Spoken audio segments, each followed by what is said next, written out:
ဖုန်ကြီးငယ်သည်လက်ထဲ၌တစ်သားတုံများကိုကင်ထားကာရှေ့ရှိတောင်လိုက်လဲပတ်နေသောဆက်သွားဂီယာများကိုစတင်လှည့်လိုက်သည်၎င်းဆက်သွားများသည်အရှိန်ပြင်းစွာလဲပတ်နေပြီးတုတ်မှအနှဲငယ်များညှိသွားယုံထင်သူ၏လက်ကိုထိခိုက်ဒဏ်ရာရစေနိုင်သည်လူအများအပြားမှာအမားအယွင်းပြုလုပ်မိပြီးထိခိုက်ဒဏ်ရာများရခဲ့ကြတော့လေဤဖုန်ကြီးငယ်ကမူဆက်သွားများကိုလျှက်စီးလက်တဖက်လင်းမြန်စွာအားစိုက်ထုတ်เสียမလို့ပဲလှည့်ပတ်နိုင်ခဲ့သည်သူသည်ပထမစာမေးပွဲကိုပင်ပန်းနွမ်းနယ်ခြင်းမရှိဘဲလွယ်ကူစွာအောင်မြင်ခဲ့သည်ဆရာကြီးဖြစ်သူမှာသူ၏အောင်မြင်မှုအပေါ်အလွန်ကြည်နက်အားရနေသည်ယခုအခါဒုတိယစာမေးပွဲသို့ရောက်ရှိလာပြီဖြစ်သည်သူသည်တစ်သားတုတ်ကိုအသုံးပြု၍ကြီးမားသောကြောက်တုံးဤတစ်ခုကိုမြောင်းတစ်ခု၏တစ်ဖက်ကန်းသို့ရွှေ့ပေးရမည်ဖြစ်သည်အစပိုင်းတွင်လွယ်ကူမည်ဟုထင်ရတော့လေဤအလုပ်မှာခွန်အားတင်မကားပဲဉာဏ်ပညာပါလိုအပ်ကြောင်းသူသဘောပေါက်ခဲ့သည်ထို့နောက်တတိယစာမေးပွဲစတင်သည်ဤတစ်ချိန်တွင်မူတုတ်ထင်ချိတ်ဆွဲထားသောတဲအိမ်များကိုရိုက်ခတ်ရမည်ဖြစ်သည်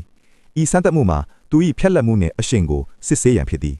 သူသည်ဤစမ်းသပ်မှုတွင်လည်းထူးချွန်စွာစွမ်းဆောင်နိုင်ခဲ့သည်နောက်ဆုံးတွင်အခက်အခဲဆုံးစိန်ခေါ်မှုဖြစ်သည့်ဆရာကြီးနှင့်တိုက်ရိုက်တုတ်ချင်းရှင်ပြရမည့်အချိန်သို့ရောက်လာသည်အကယ်၍သူသာဆရာကြီးကိုအနိုင်ယူနိုင်ပါကဘွဲရဖုန်ကြီးတစ်ပါးအထိတတ်နိုင်ခြင်းခံရမည်ဖြစ်သည်သူ၏ထူးခြားလာသောတုတ်တိုင်းပညာကြောင့်ဆရာကြီးမှာအံ့အားသင့်ကြရသည်အချီအတော်ကြာရှင်ပြိုင်ပြီးနောက်အချိန်တိုင်းတွင်ဆရာကြီးရှုံးနေခဲ့သည်ဆရာကြီးသည်သူ၏စွမ်းဆောင်ရည်ကိုအထင်ကြီးသွားသည်သူ့ကိုကျောင်းထိုင်ဖုန်ကြီးအသည့်အဖြစ်ခန့်အပ်ရန်ဆုံးဖြတ်လိုက်သည်သို့တော်လည်းစီနီယာအရာရှိကြီးတို့က၎င်းကိုလက်မခံဘဲငင်းဆိုလိုက်သည်ငါ့ကိုအနိုင်မတိုက်နိုင်တဲ့၍သူ့ကိုကျောင်းထိုင်ချုပ်အဖြစ်ငါလက်မခံနိုင်ဘူးဟုဆိုလာသည်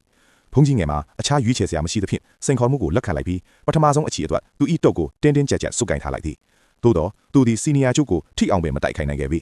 စီနီယာချုပ်၏တံပြန်တိုက်စစ်မှာအလွန်လင်းမြန်သဖြင့်သူသည်ပထမအချီမှာတင်ရှုံးနိမ့်သွားခဲ့သည်နောက်တစ်ကြိမ်ထပ်မံရှင်းပြလိုက်တော့လဲရလတ်မှာအတူတူပင်ဖြစ်သည်စီနီယာချုပ်ကသူ၏တုတ်ကိုသိမ်းယူလိုက်ပြီးသူသည်ရှုံးနိမ့်မှုကိုဝန်ခံလိုက်ရတော့သည်ရှုံးနိမ့်မှုအပြီးတွင်သူသည်ရခင်ကထက်ပိုမိုပြင်းထန်စွာလေ့ကျင့်လိုသည်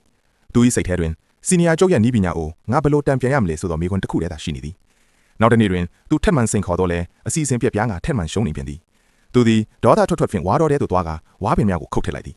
ထိုစဉ်စိတ်ကူးတစ်ခုရလာပြီးဝါသုံးလုံးကိုပေါင်းဆက်ကတုတ်အမျိုးအစားသစ်3 section step တစ်ခုကိုပြုလုပ်လိုက်သည်